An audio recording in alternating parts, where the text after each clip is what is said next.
The Aswang. The Aswang is a shape-shifting evil spirit in Filipino folklore. It has some traits with the classical vampires in common, but unlike them, it's not harmed by daylight. In some stories, they live unsuspected as quiet and elusive townspeople just to transform at night in something that resembles a bat, a bird, or a big black dog. The biggest and most disturbing difference to their blood-sucking counterparts is their special kind of nightly appetite. They love to eat unborn fetuses and small children, favoring livers and hearts. Some have long proboscises, which they use to suck the children out of their mother's wombs when they are sleeping in their homes. Anthropologists postulate that the Aswang belief came from the myth-making of the Spaniards' intent on keeping the population under control.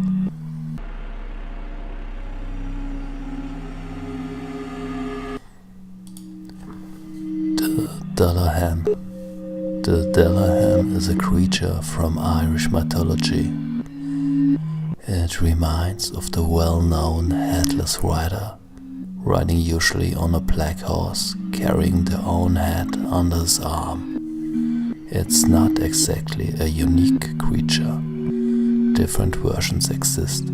Some of them are female. The mouth is usually in a hideous broad grin from ear to ear. Its eyes are like a night vision detector, constantly stalking after prey.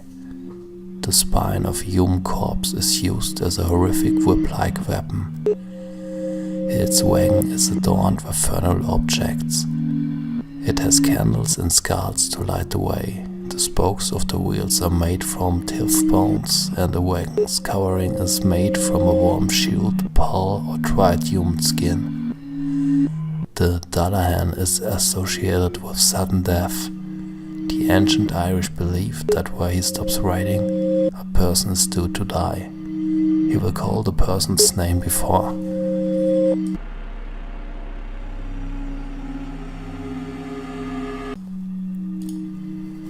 The Futakuchi-onna. The translation for the Futakuchi-onna is two mouthed women. They are figures from the Japanese folklore and are categorized as yokais. In appearance, they resemble normal women, with the little difference that they have a second mouth on the backside of their head, hidden beneath their hair. They have the ability to split their skulls apart and forming a gap with teeth, tongue, and even lips. There are different stories and versions how a Futakuchi-onna is created. It's often linked to how little women tend to eat. The second mouth appears and often mumbles spiteful and threatening things to the woman and demands food. If it's not fed, it can screech obscenely and cause the woman tremendous pain. Eventually the woman's hair begins to move like a pair of serpents, allowing the mouth to help itself to the woman's meals. In other stories, their heads were split by their husband with an axe.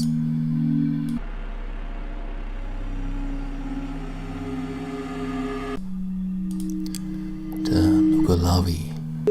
The Nuckelavee is the most merciless demon in and around the Scottish Islands. In general, it's described as a mythical sea creature that appears as a horse-like demon when it ventures onto land. There are many different versions about its appearance, like no skin, a pig-like mouth, centaur-like attributes or two heads, but they have all one thing in common. They are absolutely terrific and disturbing. Islanders were terrified of the creature and would not speak its name without immediately saying a prayer. The Nuckelavee is so powerful that it can cause several disasters like plague or destruction of crops. At least it's unable to wade through fresh flowing water. Therefore it can't be escaped by crossing a stream.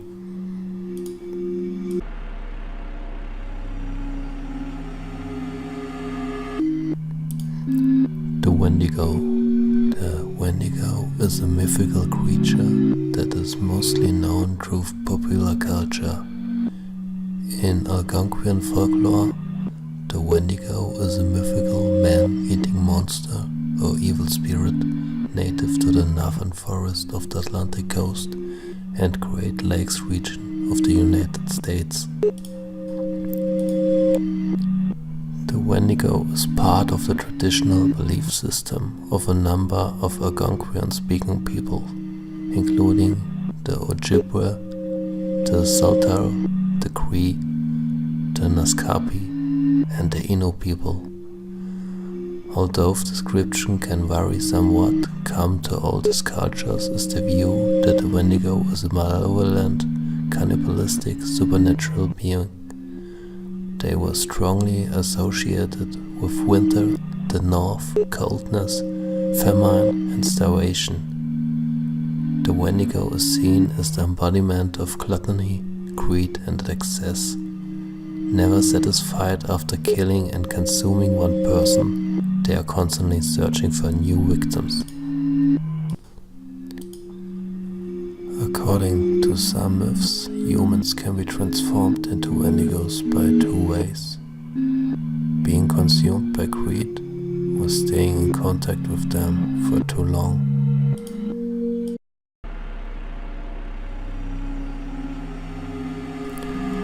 The Witch by Shirley Jackson.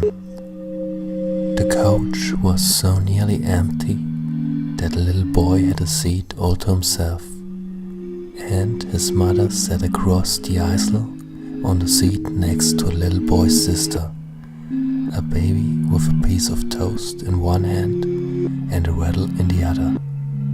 She was strapped securely to the seat so she could sit up and look around, and whenever she began to slip slowly sideways, the strap caught her and held her halfway until her mother turned around and straightened her again. The little boy was looking out the window and eating a cookie, and the mother was reading quietly, answering the little boy's question without looking up. "We're on a river," the little boy said. "This is a river and we're on it." "Fine," his mother said. "We're on a bridge over a river," the little boy said to himself.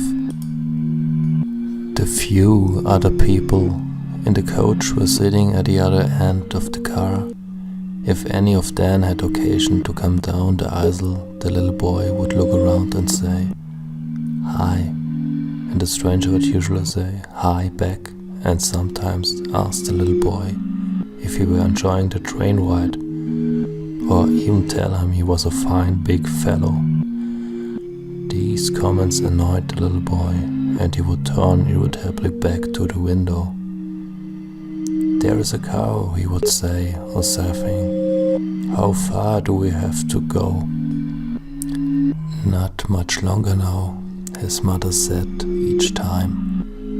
Once the baby, who was very quiet and busy with her rattle and toast, which the mother would renew constantly, fell over too far sideways and banged her head. She began to cry, and for a minute there was a noise and movement around the mother's seat. The little boy slid down from his own seat and ran across the aisle to pat his sister's feet and beg her not to cry. And finally the baby laughed and went back to her toast, and the little boy received a lollipop from his mother and went back to the window. "I saw a witch," he said to his mother after a minute. "There was a big, old, ugly, old, bad, old witch outside." "Fine," his mother said. "A big, old, ugly witch, and I told her to go away, and she went away." The little boy went on in a quiet narrative to himself. "She came and said, 'I'm going to eat you up.'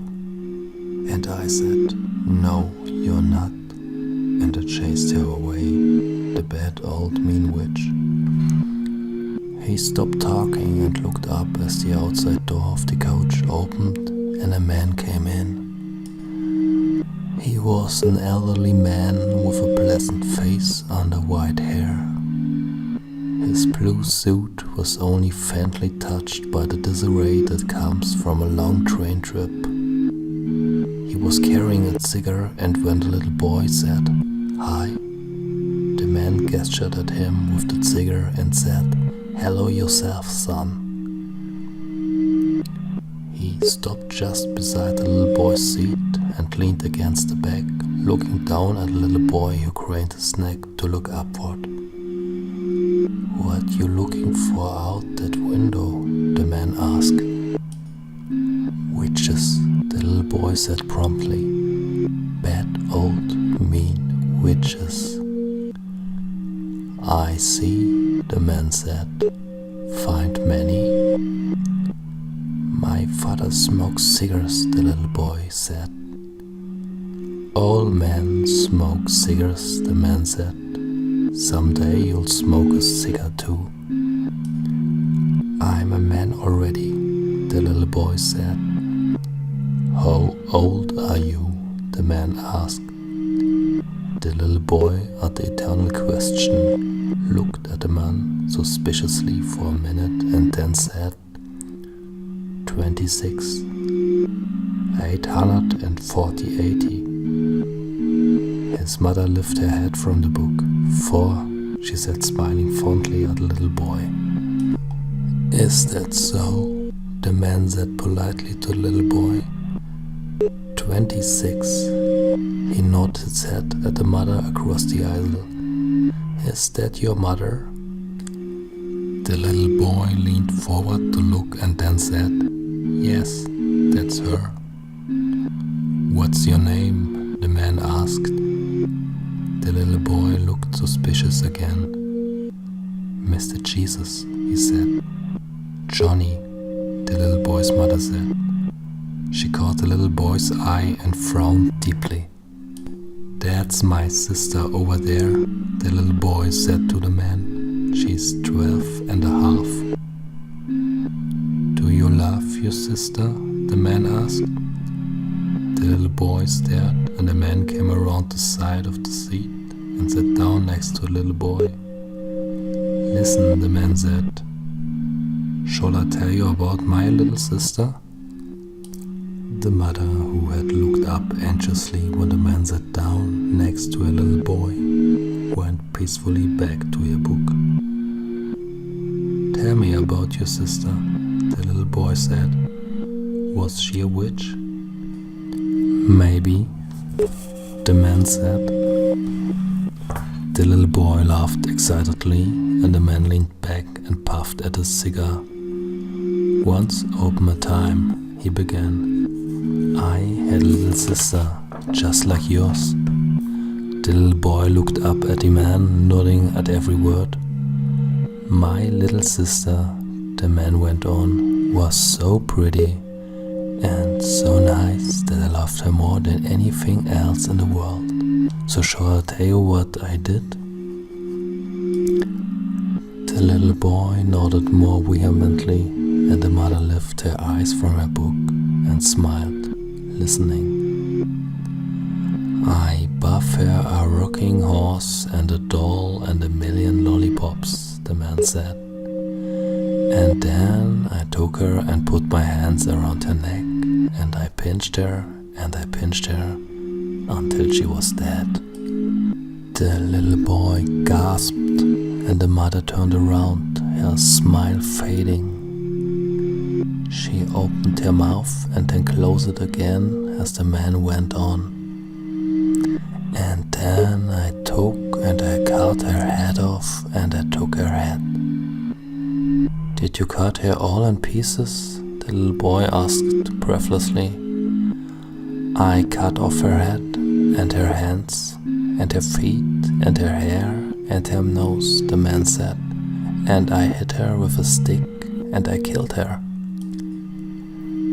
Wait a minute, the mother said, but the baby fell over sideways just at that minute, and by the time the mother had set her up again, the man was going on. And I took her head and I pulled out her hair and... Your little sister? The little boy prompted eagerly. My little sister, the man said firmly. And I put her head in a cage with a bear, and the bear ate it all up. Ate her head all up? The little boy asked. The mother put her book down and came across the easel. She stood next to the man and said, Just what do you think you're doing? The man looked up courteously and she said, Get out of here. Did I frighten you? The man said. He looked down at the little boy and nudged him with an elbow, and he and the little boy laughed. This man cut up, Hi, little sister, the little boy said to his mother. I can very easily call the conductor, the mother said to the man. The conductor will eat my mommy, the little boy said. We'll chop her head off. And little sister's head too, the man said. He stood up and the mother stood back to let him get out of the seat. Don't ever come back in this car, she said. My mommy will eat you, the little boy said to the man. The man laughed and the boy laughed, and then the man said, Excuse me, to the mother, and went past her out of the car. When the door had closed behind him, the little boy said, How much longer do we have to stay on this old train? Not much longer, the mother said. She stood looking at the little boy, wanting to say something, and finally she said, You sit still and be a good boy. You may have another lollipop. The little boy climbed down eagerly and followed his mother back to her seat. She took a lollipop from her bag in her pocketbook and gave it to him. What do you say? She asked. Thank you, the little boy said. Did that man really cut his little sister up in pieces? He was just teasing, the mother said, and added urgently, just teasing. Probably, the little boy said. With his lollipop he went back to his own seat and settled himself to look out the window again. Probably he was a witch.